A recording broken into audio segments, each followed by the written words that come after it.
Hello, welcome everybody to Lunch Bunch with Dr. Judy. I'm Dr. Judy Pierson, and I am a licensed psychologist here in Rehoboth Beach, Delaware. I obviously also work for Delaware Hospice because this program is being offered by Delaware Hospice, and these monthly programs are part of their ongoing commitment to community education. They happen the first Friday of every month. In April, we're going to talk about, let me describe that topic to you. That's going to be Friday, April 2nd, from 12:30 to 1:30, and the topic is a humane and effective approach to changing habits. It'll really dovetail in a way with the talk I'm giving today. Let me read the description. It turns out that if you really want to make lasting change, you should start small. Experts in change suggest the failure to change is a design flaw, not a personal flaw. We judge ourselves and believe we are simply lacking in willpower. Staying motivated, it turns out, is difficult for everyone. Sometimes a better than nothing change is easier to start and repeat until it becomes an automatic habit. And it is the most effective way to make lasting changes over the long haul. So come learn how tiny habits can transform your life. Trevor, I think I can hear you in the background. I don't know if you need to mute your mic or not. I'm sorry, let me pause that. Okay. In May, I'm going to be talking about the topic of decluttering, which is something we all need. So welcome back to any of you who are returning, and welcome to any of you who are joining us for the first time. This program is being recorded, so if you decide you'd like a friend to watch it, I'll be sending the link out to those recordings. Now, if you're not on the mailing list or you didn't get today's handout, you can reach out either to my boss, Sandra Satterfield, and her email address is all small letters, S. Satterfield. So S as in Susan, ATTERFIELD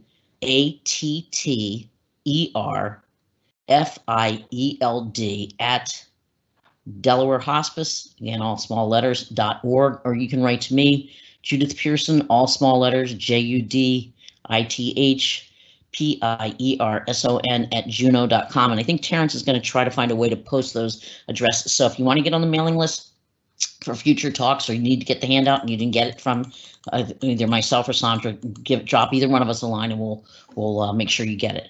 So I want to start by saying, if there was a disease that affected almost half of the US population, for which we really only offered one form of treatment, and that treatment failed for 97% of the people who tried it, we would have no doubt that we needed to go back to the drawing board. This talk is about going back to the drawing board in our efforts to help people and help ourselves deal with concerns about weight. I think the reason this hasn't happened already in a big way is because of the judgmental belief that many people have that being overweight is an individual flaw, the result of a lack of willpower. When 97% of the people who go on diets fail, we need to face the reality that it is not that simple, or that only 3% of the population who go on diets have the willpower necessary to lose weight. In any case, what we're doing currently is failing all of us, and it's time to rethink the way we approach these problems. This is not my own original thoughts. Believe me, I'm drawing on a lot of research here. So let's start with some of the facts. The prevalence of obesity, according to the CDC, the prevalence of obesity in 2017-2018 was 42.4% of the American population. That means close to half of all Americans are obese. So, it's got to be pretty easy to put on weight and pretty hard to take it off if that's true. From 1999 through 2000, through 2017 and 2018, the prevalence of obesity increased from 30.5% to 42.4%. And the prevalence of severe obesity increased from 4.7% to 9.2%, which means it almost doubled. And I'm quoting from the World Health Organization. In 2016, more than 1.9 billion adults 18 years and older were overweight, and of these, 650 million were obese. So if you struggle with weight, you are not alone. And despite national and global educational campaigns and efforts by doctors and nutritionists, the worldwide prevalence of obesity nearly tripled between 1975 and 2016. It nearly tripled. So all the emphasis on losing weight, all the educational campaigns about nutrition, they're not working. And in fact, they seem to be counterproductive. And we're going to talk about why that may be the case. And I'm quoting now, this is likely because the approaches to reducing obesity, focus on diet, and as all the research says, diets fail. In quotes, the percentage of individuals who lose weight and successfully maintain that loss has been estimated to be as small as 1 to 3%. Dr. Richard Schimling on the Harvard Medical School blog wrote, at any given time, more than a third of Americans are on a specific diet with weight loss as a leading reason. Most are going to be disappointed because even when successful, lost weight is frequently regained within a few months. That's why Harriet Brown, who wrote an incredible article, it's on your handout in the references, wrote, if you are one of 45 million Americans who plans to go on a diet this year, I've got one word of advice. Don't. You'll likely lose weight in the short term, but your chances of keeping it off for 5 years or more is about the same as your chances of surviving metastatic lung cancer, 5%. And when you do gain back the weight, everyone will blame you, including you. This isn't breaking news. This is again what she wrote. This isn't breaking news. Doctors know that the holy trinity of obesity treatments, diet, exercise, and medication don't work.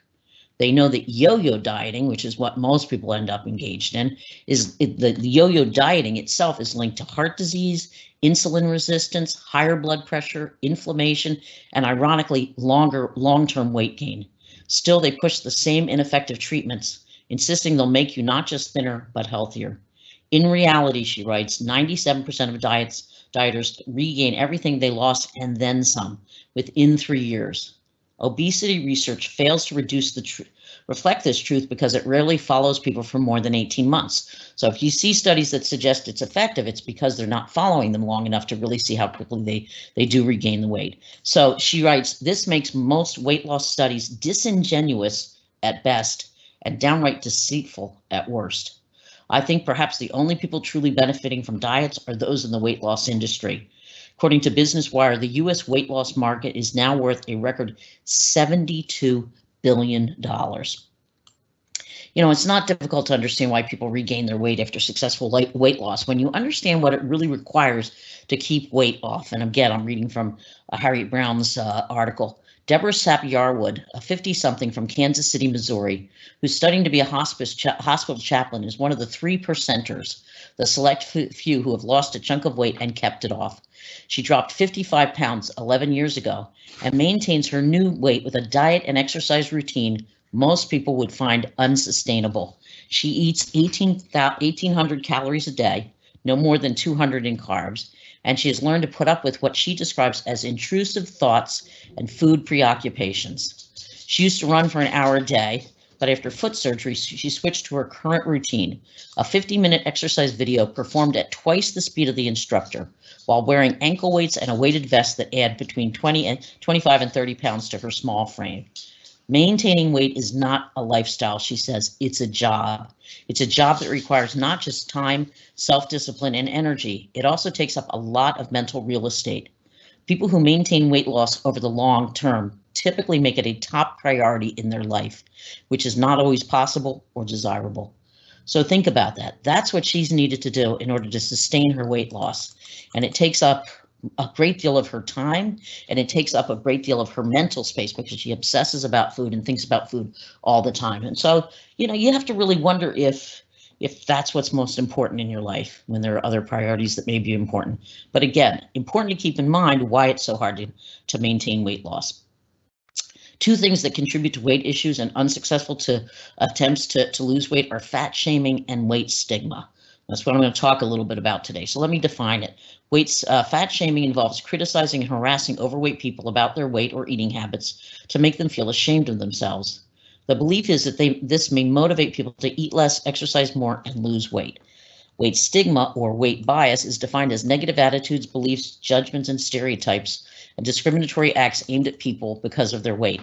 It can be obvious or subtle, and it can occur in any setting, and I'm quoting here, any setting, including employment, education, healthcare, mass media, and relationships with family and friends. Weight bias also takes many forms, such as verbal, written, media, online, and more. It is dehumanizing and damaging. It can cause adverse physical and psychological health outcomes and promotes a social norm that marginalizes people with obesity. So weight stigma, or the bias that you're inherently bad if you're overweight, and we're going to show this in study after study, may be actually more damaging than weight itself. So weight stigma has been around for a very long time. In an article called How and Why Weight Stigma Drives the Obesity Epidemic and Harms Health, The researchers described a study done in the 1950s. They asked 10 and 11-year-old kids to rate pictures of children from the ones they liked the best to the ones they liked the least. The 6 images included a normal weight child, an obese child, a child in a wheelchair, one with crutches and a leg brace, one with a missing hand, and another with facial disfigurements. Across 6 samples of varying social, economic, and racial and ethnic backgrounds from across the United States, the child with obesity was ranked last time and time again, meaning the child that they would least like to have as a friend. Well, that was documented in the 1950s, and that bias continues today. And I quote, "As the rates of overweight and obesity rise, weight discrimination in America has increased by 66% over the past decade." In one study, this is really says it all to me. In one study of formerly obese patients who were asked if they had to choose between going blind or becoming obese again, 89% said they would prefer to go blind. 89%, almost 90% said they'd rather be blind than fat. Doesn't that tell you something about how much we hate ourselves for being overweight? The state of Mississippi proposed legislation that would have prohibited restaurants from serving food to anyone who was obese. Can you imagine? I don't think it was passed, but they proposed legislation. The Borgata Hotel, Casino, and Spa in Atlantic City monitored the weight of their waitresses and suspended them if they gained more than 7% of their weight at hiring. And the staff who sued were told by a judge that there was no law prohibiting discrimination based on weight. A hospital in Texas imposed strict guidelines for the weight of their staff. This is becoming more common. And I'm quoting now, "A study published this year by 2 Harvard psychologists found that overtly negative attitudes toward people based on body weight had declined by only 15% from 2004 to 2016. In contrast, explicit racism dropped by 37% and explicitly anti-gay feelings by nearly half. So 37.5 compared to 15%. Even more striking, when the researchers examined implicit bias, unconsciously held beliefs, they revealed through both careful laboratory testing that weight bias, unlike any other type of bias, appeared to be getting slightly worse over time, and some research suggests that it has been getting much worse over time. And this is a quote, "The biggest form of bias now present in the United States is weight bias and shaming people if they carry excess weight," Stanford says. "Weight bias has surpassed racial bias. It is indeed okay if you go on television and make fun of people because of their weight." Weight discrimination remains a socially acceptable prejudice, and it's often justified as a reasonable response to an unhealthy individual choice made by the person who's fat. The problem with all of this is that weight is driven by multiple factors, not just willpower and individual choices. Dieting is extremely difficult and rarely successful, and fat shaming may be more dangerous to your health than actual fat. Quoting from St. Vincent's Charity Medical Center, I guess that's the name of the St. Vincent Charity Medical Center, and I'm quoting from their webpage, "The claim that nobody is born overweight implies that obesity is solely based upon personal choice. That is a common misperception that has a lot of negative repercussions. Many factors contribute to obesity. Ignoring the fact that genetics, socioeconomics, physiological factors, and countless others additionally doesn't do anyone any favors. Among the environmental factors that are affecting our weight is the increased marketing of unhealthy and addicting food that is convenient by the weight industry."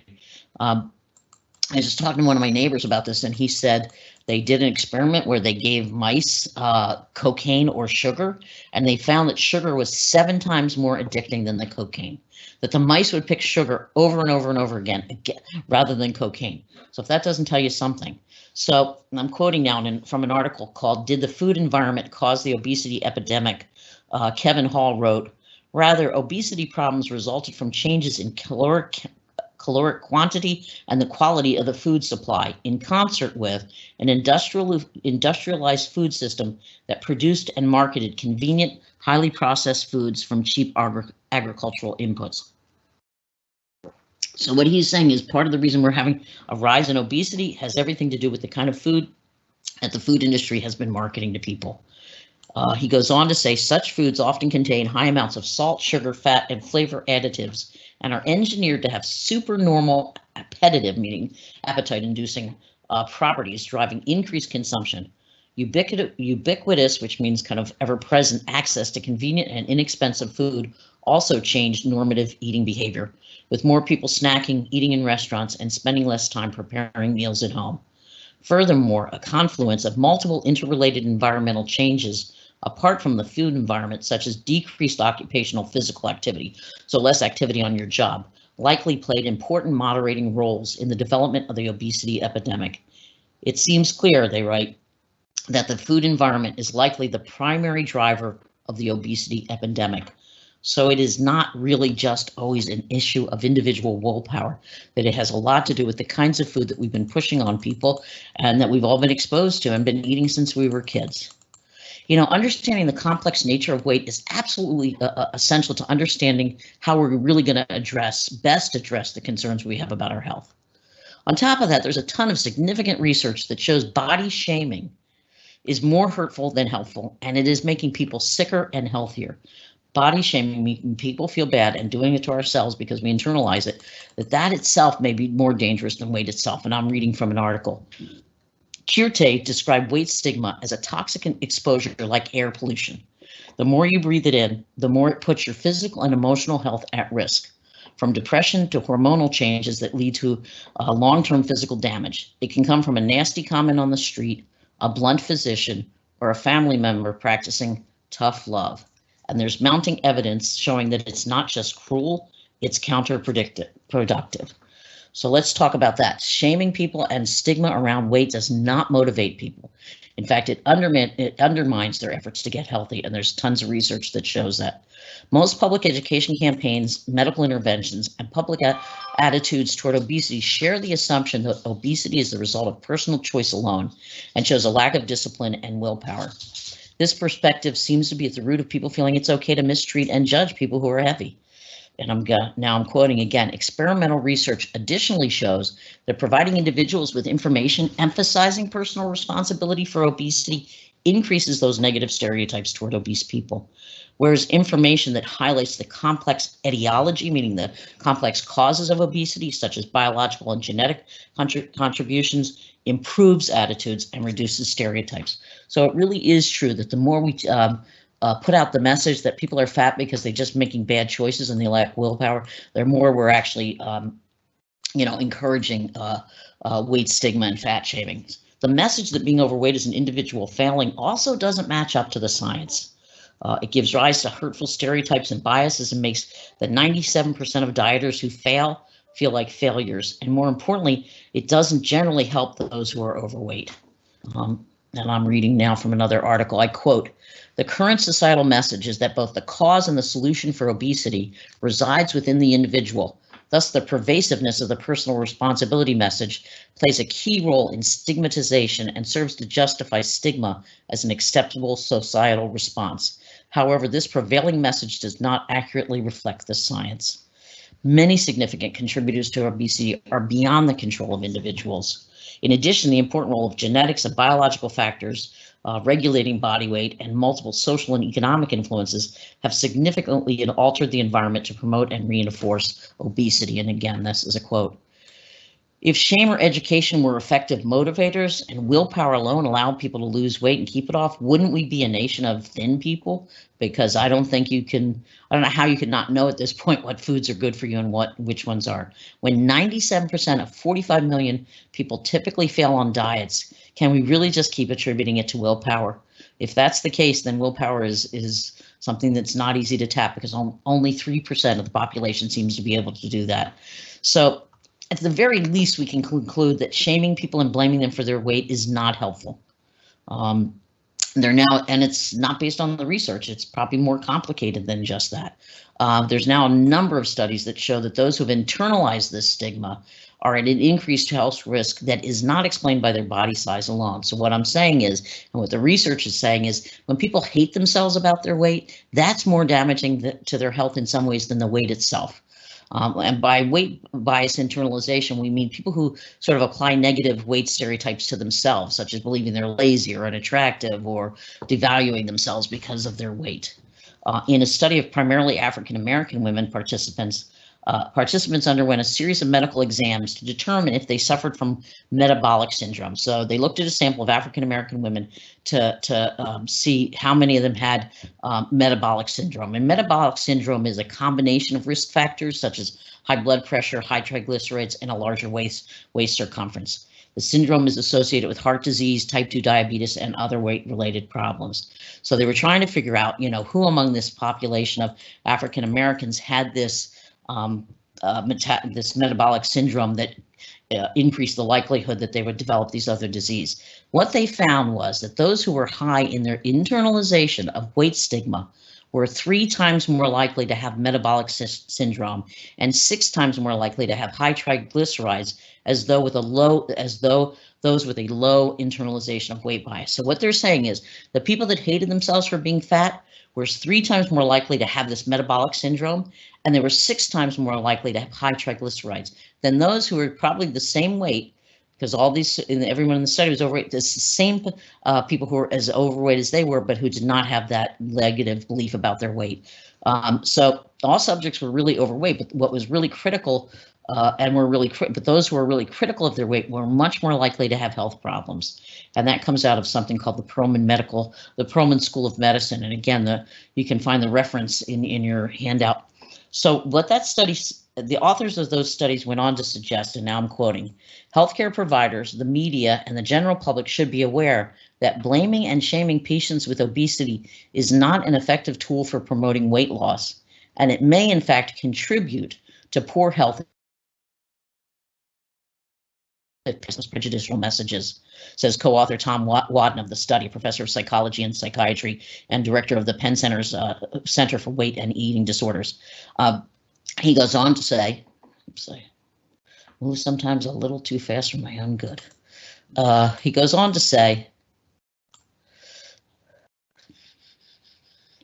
providers can play a critical role in decreasing this internalization, meaning this self-hating internalization based on weight.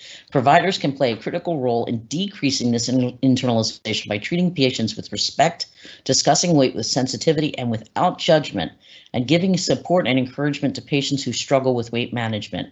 Behaviors everyone should display anyway when interacting with people with obesity.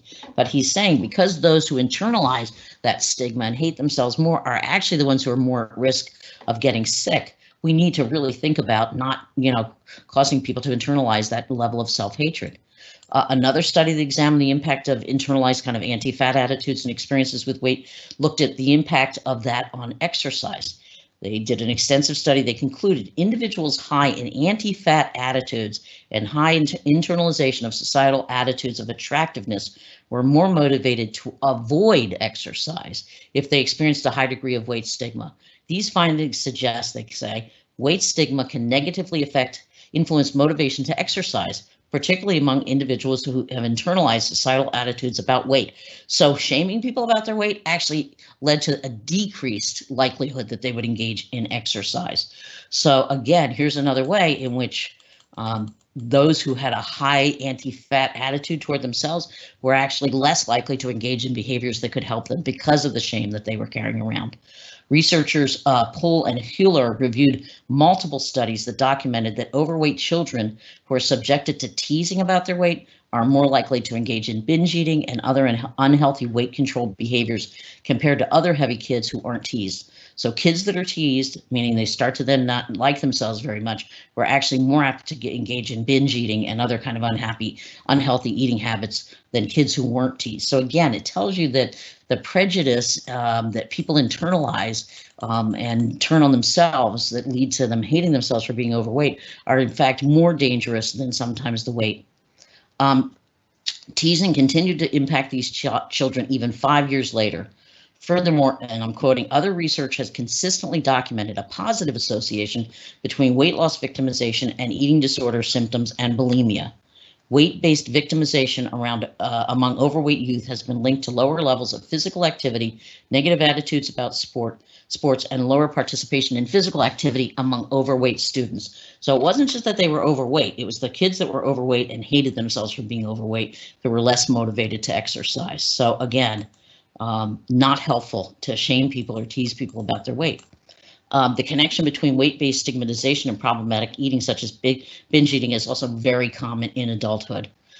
These researchers cite another study that involved 2,400 overweight and obese women who belonged to some kind of weight loss support program.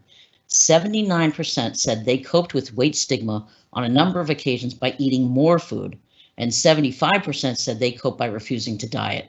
So people that were already in a weight loss program, if they were subjected to shaming and judgment, they were more apt to cope with that by overeating or even refusing to be on a diet. So again, just one more piece of evidence that says, shaming people and blaming people is counterproductive. More frequent exposure to stigma was related to more attempts to cope and higher weight among this population. Physicians and family members were the most frequent sources of weight bias. Reported no gender differences were observed in the type or frequency of stigmatization, according to this study. Another study, overweight women and normal women were shown videos that were either neutral or contained weight stigmatizing material. Then they were allowed to eat as many snacks as they wanted to. Not surprisingly, and I'm quoting from the study, overweight women who watched the stigmatizing video ate more than 3 times as many kilocalories as overweight women who watched the neutral video. So they showed people one video was neutral, one video made people feel bad about being overweight, and then they were allowed to eat whatever they wanted afterwards. People who saw the video that made them feel bad about being overweight were 3 times more likely to eat a higher number of calories than people that got neutral videos. And they ate significantly more calories than normal weight individuals who had watched either of the videos. So again, when you shame people about their weight, it does not lead to healthy behavior. In fact, it leads to the opposite. And I think most of us kind of intuitively know this, but I'm just telling you, the science supports it. A similar finding was reported when researchers had women read a news article about the stigma overweight women faced in the job market. And once again, reading this material versus something neutral had a detrimental effect. Again, I'm quoting, exposure to weight stigmatizing news articles caused self-perceived overweight women, but not women who did not perceive themselves as overweight, to consume more calories and feel less capable of controlling their eating than exposure to non-stigmatizing articles. So if they read an article that made them feel bad about being overweight, they were, again, those who did not like themselves for being overweight versus people of the same weight but who were less judgmental of themselves, those people were much more prone to overeating as a result of being exposed to things that made them feel bad about themselves. Weight stigmatizing articles also increase concern about being a target of stigma among both the self-perceived overweight and non-overweight women. It led the researchers to conclude, and this is important, findings suggest that social messages targeted at combating obesity may have paradoxical and undesired effects. Paradoxical, it doesn't help people, it hurts people. There's the paradox. Sutton and colleagues in an article, a piece of research, found a link between weight discrimination and mortality that was not accounted for by weight alone. What they're saying is they found a link between weight discrimination and people dying as a result of their weight, then that couldn't be accounted just by the amount of weight the person was carrying.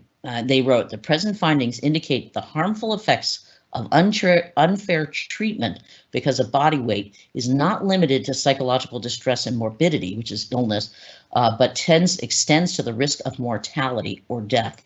This association was apparent in 2 independent samples that covered different periods of lifespan and persisted after accounting for behavioral and clinical risk factors. So what they're saying is, even when they controlled for risk factors that might have put people at greater risk of dying, when they controlled for other things that could have affected the mortality, when they sort of made those even among the people who had experienced weight discrimination were at greater risk of dying. They said the effect of weight discrimination on mortality was generally stronger than any other form of discrimination, and was comparable to other established risk factors such as a history of smoking and disease burden. That probably means whether they had other diseases. Moreover, the association between weight discrimination and mortality risk is in sharp contrast to the protective relationship between some of the BMI categories and mortality risk. So people that generally should have had a lower risk, if they had experienced a lot of weight discrimination, they were still at greater risk of dying as a result of their weight. These findings suggest the possibility that the stigma associated with the weight is actually more hopeful than the actual weight or the obesity itself. That's what the authors concluded from this study, that the stigma associated with weight is more harmful than actual being overweight or obesity itself. That was their conclusion. Let that sink in and help you understand why trying to motivate people and making them feel bad about being fat is not only counterproductive, it can contribute to their death, is what that study found. In contrast, researchers found that a one-day program that taught kind of acceptance-based strategies to cope with obesity-related stigma had very positive benefits. At a 3-month follow-up, workshop participants showed greater improvements in obesity-related stigma, quality of life, psychological distress, and even body mass, meaning their size, as well as improvements in distress tolerance, and both general and weight-specific acceptance and psychological flexibility. So a one-day workshop that encouraged people to be more accepting had that much impact on not only their psychological well-being, but even their size. Effects of distress, stigma, and quality of weight were above and beyond the effects due to improved weight control. So what they're saying is, when they taught people to be more self-accepting, it improved their level of distress, the amount of stigma they had, and how they rated their quality of life above and beyond whether they had lost any weight or not. So it's important to realize that there's really a lot of science saying that we're not helping people if we shame them, and in fact, we're probably making them less healthy. Weight stigma also has a profound impact on psychological well-being. Stigmatization has been associated with depression, low self-esteem, and body dissatisfaction. And again, I'm quoting, "These findings persist despite control for variables including age, gender, obesity, onset, and BMI," meaning the body mass index, how big they were, indicating that rather than being associated with excess weight itself, negative psychological outcomes are linked with the experience of weight-based stigmatization. So it was not the weight itself that affected their psychological well-being, it was whether they had been stigmatized or made to feel bad about their weight. Again, another study, a recent study, examined a nationally representative sample of more than 9,000 obese adults and found that perceived weight discrimination was significantly associated with a current diagnosis of a mood, meaning depression or anxiety disorder, and mental health service use, even after controlling for other things such as sociodemographic characteristics and perceived stress. So what they found was that perceived weight discrimination led to a diagnosis of a mood disorder, meaning usually depression or bipolar, and anxiety disorders, and the use of mental health services. Well, one theory about why weight stigmatization and discrimination has such a profound impact on mood and health is that the chronic stress that weight discrimination causes takes a very big toll on the body. And I'm quoting, "The chronic stress from living with such encounters can lead to dysfunction across multiple body systems. The body adapts to stress situations by sending out hormones, including epinephrine and cortisol, and by triggering other stress-mediating changes to heart, muscles, and gastrointestinal tract, the so-called fight or flight response. But when this process is initiated too often, it disrupts the body's capacity to achieve stability or allostasis. Ongoing stress in daily life," they write, "can lead to cellular wear and tear, termed allostatic load, and increased risk of heart disease, type 2 diabetes, and premature death." So again, ongoing stress creates some of those same problems that you see in people who are overweight. Some researchers view allostatic load as an alternative explanation for at least part of the link between obesity and chronic diseases. So what they're saying is the stress that leads to allostatic load and wear and tear on the body may be the real reason that people with obesity have chronic disease. Peter Muning lays out multiple arguments that challenge the notion that health problems of overweight people are due to excess adipose or fat. He points out, for example, that overweight people who are not obese suffer less mortality and morbidity than normal weight people. That's often called the obesity paradox, that when it comes to old age, that it's the people who are overweight actually do better than people who are normal weight. But this kind of suggests that chronic stress is what causes the biological changes that subsequently lead to health problems in overweight people. And I'm quoting now from his study. "There is also a complementary explanation for the association between obesity and the presence of high serological levels. That means serological level, I think that means blood levels, of pro-inflammatory and pro-thrombotic cytokines. I think thrombosis is like strokes. Anyhow, the stigma associated with obesity can explain the higher serum levels of these mediators. Psychological stress causes general autonomic activation. When chronic, as in the case of stigma, stress may disrupt the homeostatic mechanisms that check the levels of the same cytokines that have been observed to be elevated in obese people. So what they're saying is that the stress that comes from chronic discrimination or chronic self-hatred can actually be causing the same physiological phenomenon that they're seeing in obese people. So is it due to their adipose and being fat, or is it due to the stress they're under? To test this hypothesis, Muning and his team of researchers looked at the role of dissatisfaction with one's body weight and health. And he writes, in analyzing this data, we found that the difference between a subject's desired body weight and his or her actual body weight, so desired versus what they really were, a measure that's going to capture the psychological dimensions of obesity, meaning, you know, whether they were accepting themselves or not. So they contrasted the difference between what people wanted to weigh versus what they did weigh. And what they found was that when there was a big difference between what people wanted to weigh and what they did weigh, they found that that was a much more powerful predictor of morbidity. Morbidity is death than BMI, body mass index. So it turned out that the people who were very dissatisfied with their body weight were at greater risk of death than those people who were okay with their body weight but who weighed the same amount. So again, it's he's saying in no uncertain terms, it turns out that dissatisfaction with your body weight is a much more powerful predictor of morbidity, your risk of dying, than your body mass index. Again, a consistent finding here. So what this finding clearly suggests is that being dissatisfied with your weight is a stronger predictor of weight-related disease than the actual body size. They also pointed out in support of this that there's a great deal of overlap between the causes of death related to obesity and the causes of death related to stress and obesity. Finally, they pointed out that less stigmatized group had less obesity-related morbidity. They said younger people, whites, and women were disproportionately affected by negative body image concerns arising from subgroup norms, and these same groups disproportionately suffer from body mass index associated morbidity and mortality.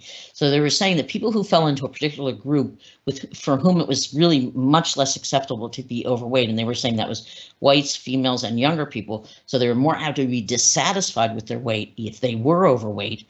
That seemed to have a greater impact on their risk of health-related weight issues than those who were more accepting. They said, for example, conversely, overweight African Americans, Hispanics, and men all tend to be more comfortable with their body, whether they're obese or not, and that is what led to their being having less health problems.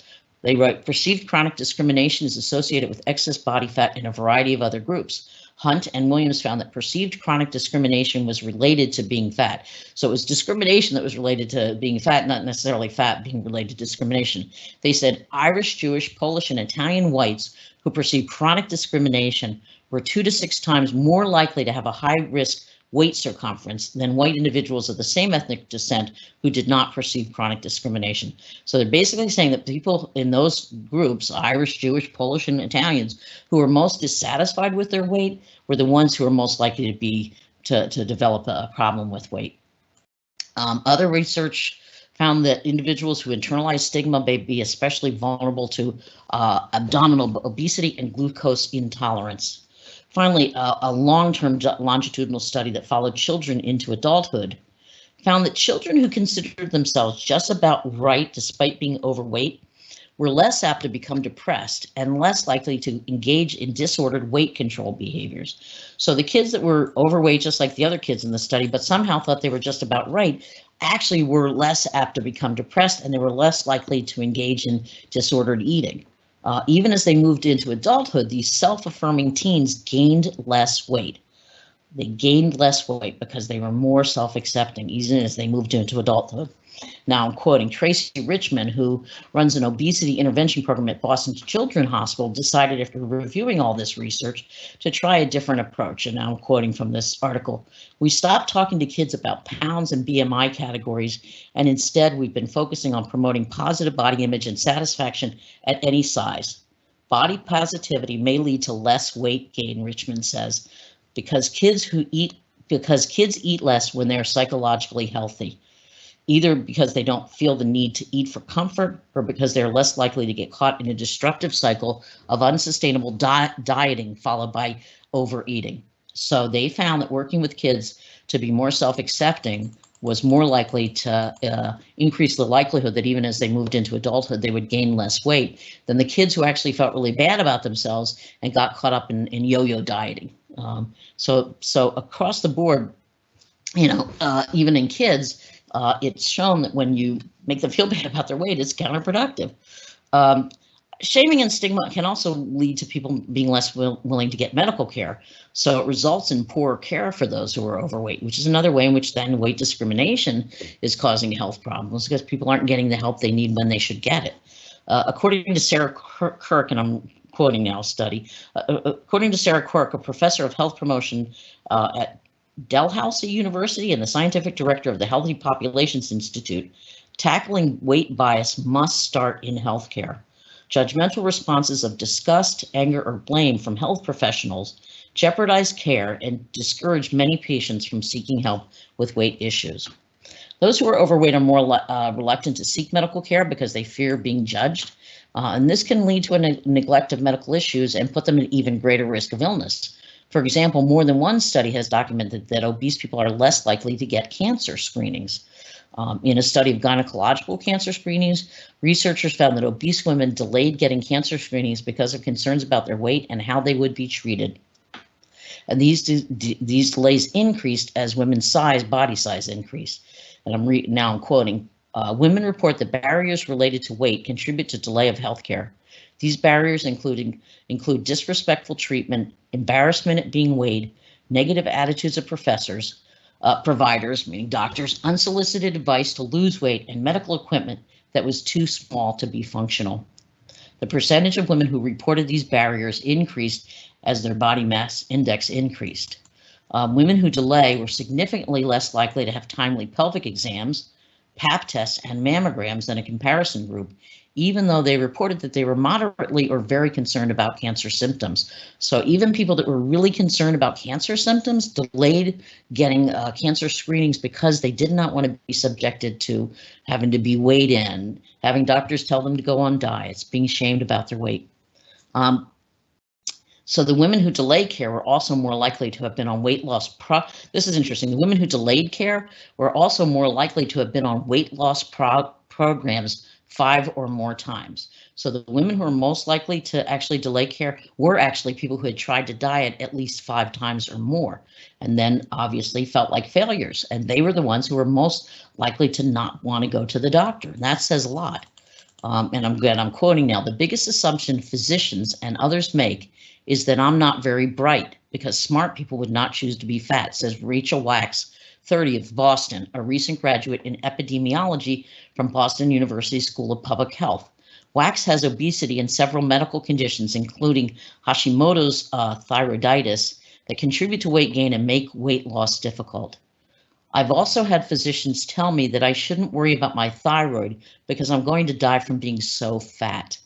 One refused to surgically treat her endometriosis and suggested that she find a doctor who could perform that operation and gastric bypass at the same time. She said, I just cried. I vowed that I would never go back to that doctor, and I didn't.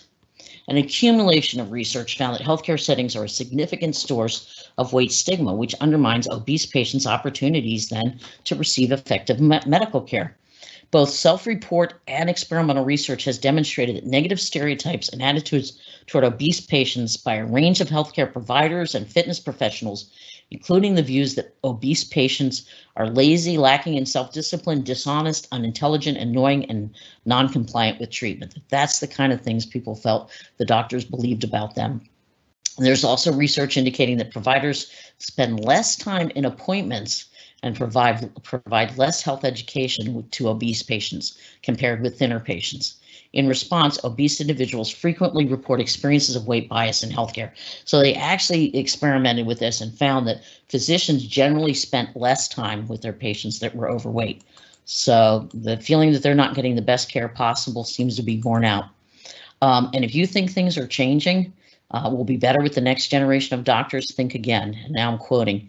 In 2018, the American Medical Association Journal of Ethics published research measuring the problem among first-year medical school students. It found that 70% of the students had held a thin preference, and while most students also thought obesity was a disease, that was 89%, or a behavioral problem, 82%, and about 3/4 of the students surveyed believed that the obesity is the result of ignorance, and 28% considered obese people lazy.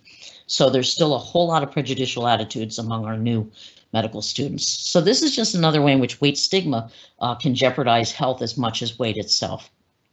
Finally, weight loss is often advocated by doctors and others as the key to physical health. However, the research suggests that weight loss doesn't always result in improved health.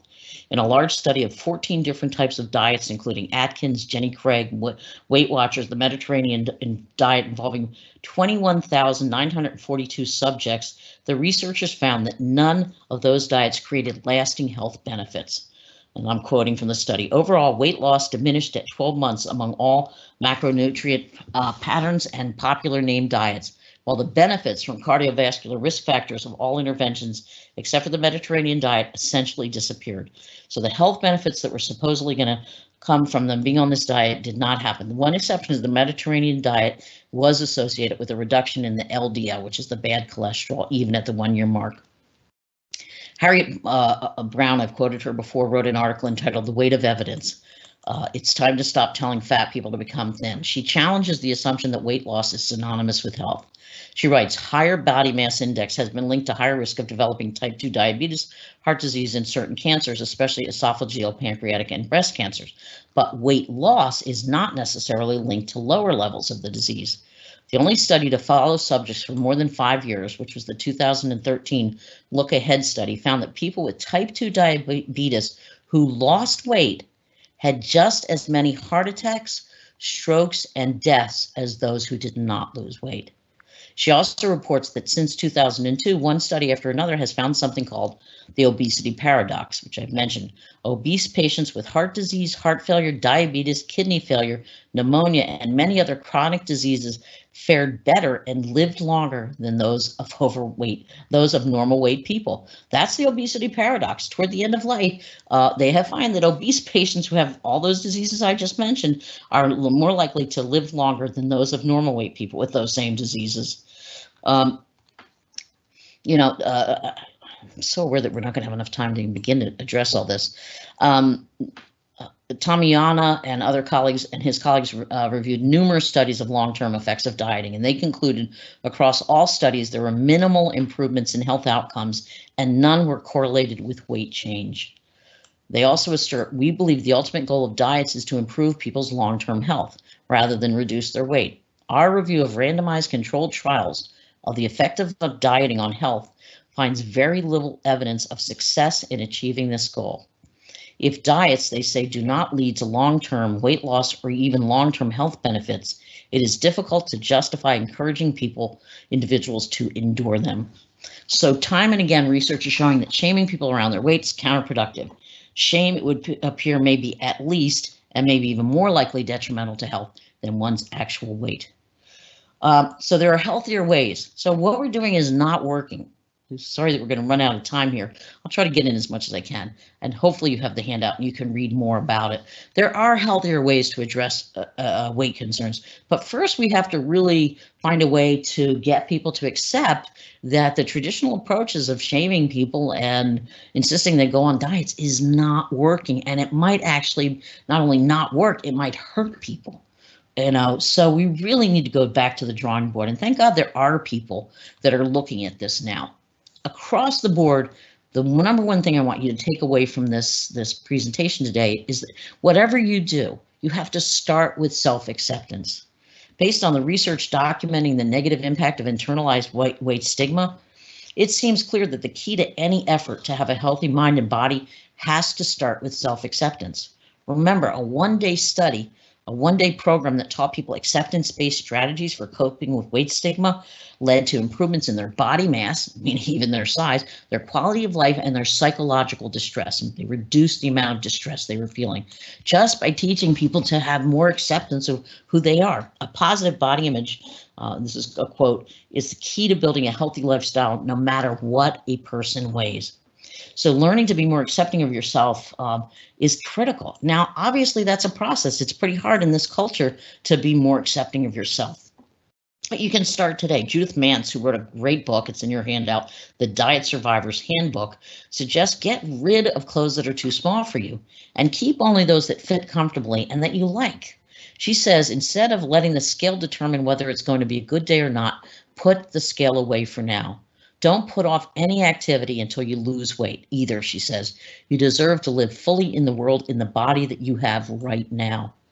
Practice self-compassion. Mance says how you talk to yourself matters. She says people often have a monologue inside their mind full of negative body thoughts. Instead, think about how you would talk to a friend or a child.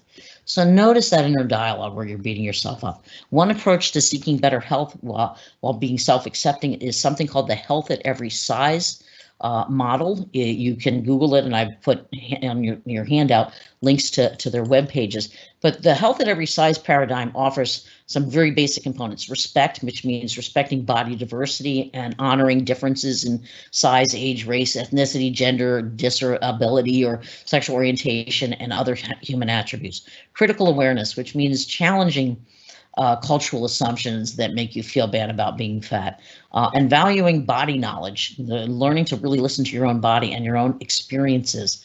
Compassionate self-care, finding joy in moving one's body and being physically active, eating in a flexible and attuned manner that values pleasure and honors internal cues of hunger, satiation, and appetite while respecting the social conditions that make us feel bad about being overweight. Linda Bacon is the person who developed this health at every size model, and she says, make the following contracts with yourself. Today, I will try to feed myself when I am hungry. Today, I will try to be attentive to how foods taste and make me feel. Today, I will try to choose foods that I like and that make me feel good. Today, I will try to honor my body's signals of fullness. Today, I will try to find an enjoyable way to move my body. Today, I will try to look kindly at my body and treat it with love. There's lots of web pages that promote body positivity on Facebook and self-acceptance. I've put some of those resources on your handout. If you really want to change your relationship with food, start from a place of self-love and self-acceptance. Loving yourself as you are right now is absolutely critical if you want to make any changes in the future or just be healthier right now, because just, allowing yourself to be okay with who you are will already improve your psychological and physical health. And don't postpone your happiness. Start living fully right now in order to improve your emotional and physical well-being.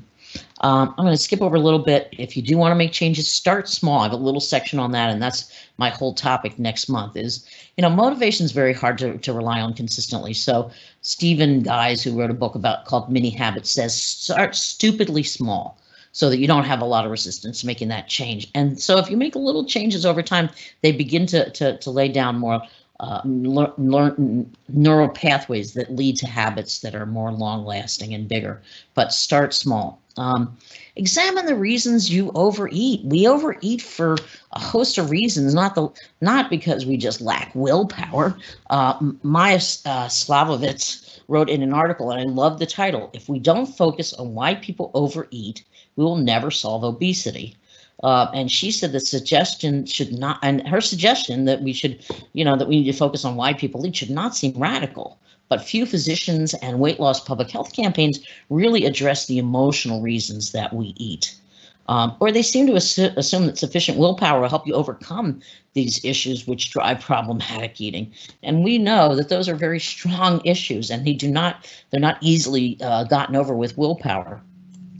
When eating Overeating is driven by a need to fill a deeper longing, or it's linked to abuse that's already shrouded in shame, or it's a way to protect against sexual attention, then education about nutrition is all but meaningless.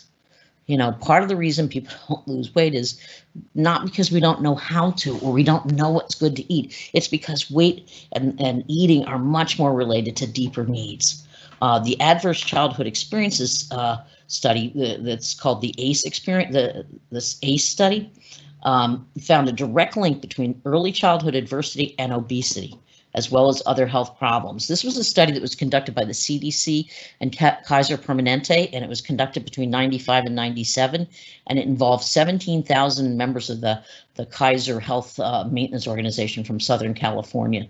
And what they found was that obesity was related to childhood adversity. Now, this classic study, I've done whole talks on this, was inspired by a researcher named Vincent Ferletti, who became concerned about why participants in a very successful weight loss program suddenly started regaining their weight. The program was considered a smashing success because people lost 50 pounds and up. But in less than a year, there was suddenly a high dropout rate in people in the program. And it wasn't the people who were, it wasn't the people who were being unsuccessful in the study. It was actually the people who were having success and losing weight who actually started dropping out of the study. So they decided that they better look into what's going on here. Well, according to Mary Sykes-Willey, and I know we're going to run out of time, I'll wind it down in a minute, but according to Mary Sykes-Willey, Jan was a participant in this study. She dropped from 408 pounds down to 132 pounds. Pretty dramatic, but soon after she started regaining the weight very rapidly. This is what she writes. Slowly, Jan revealed the story behind the story. As a child, she had been severely molested for many years by her grandfather. You want to check this text message? She had been severely molested for many years by her grandfather, and since then, her entire life had revolved around not allowing herself to ever be sexually vulnerable again. So, because she had been abused as a child, part of the purpose of her weight was so that she would not be appealing to people. Jan disappeared after this revelation and didn't come back to the study for 12 years. She came back to the researchers after 12 years and she had regained all the weight. Her family saved up $20,000 so that she could get bariatric surgery. And she had the surgery, she lost 96 pounds, and then she began to completely fall apart. She became so intractably suicidal, she was hospitalized 5 times in the next year, and she was given 3 courses of ECT, electroconvulsive therapy. A year later, she was down to 250 pounds, and she was much more relaxed, but not because of weight loss, but because she had pulmonary fibrosis and was dying. At this point, says Ferletti, who's the person who developed the ACE study, Jan felt more comfortable because she knew she wouldn't live longer. She felt her life sentence was finally over. In a video made before her death, she explained what losing her protective fatty cushions had meant to her. The weight was coming off faster than I could stand. My wall was crumbling. So Ferletti and his colleagues decided they better examine, the lives of the other study participants. He found that they had a very high rate of sexual abuse and other family traumas. And one study of close to 300 of the most obese found that 50% had been sexually abused as children. So they went on to develop this adverse childhood experiences study, which looked at the link between health problems, including obesity and childhood adversity. So what they write is, for these people, overeating and obesity weren't the central problems, but attempted solutions. They weren't problems, they were a solution. Food was an old, reliable friend that soothed and calmed them, while being fat protected them from a hostile world.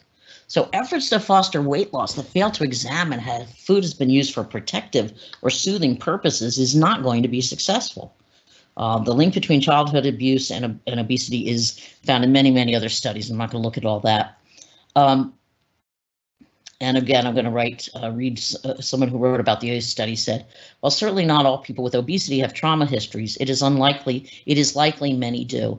And perhaps more to the point, weight may serve a purpose that must be addressed before people can be expected to give up unhealthy eating.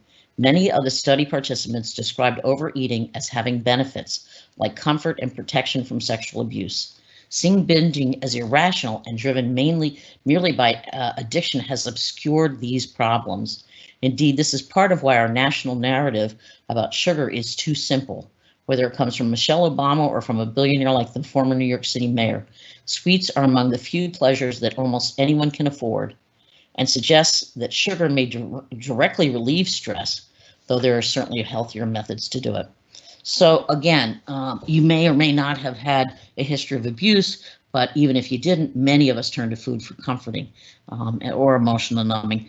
I'm not going to have time to finish. I'm going to ask you to look at the rest of the study.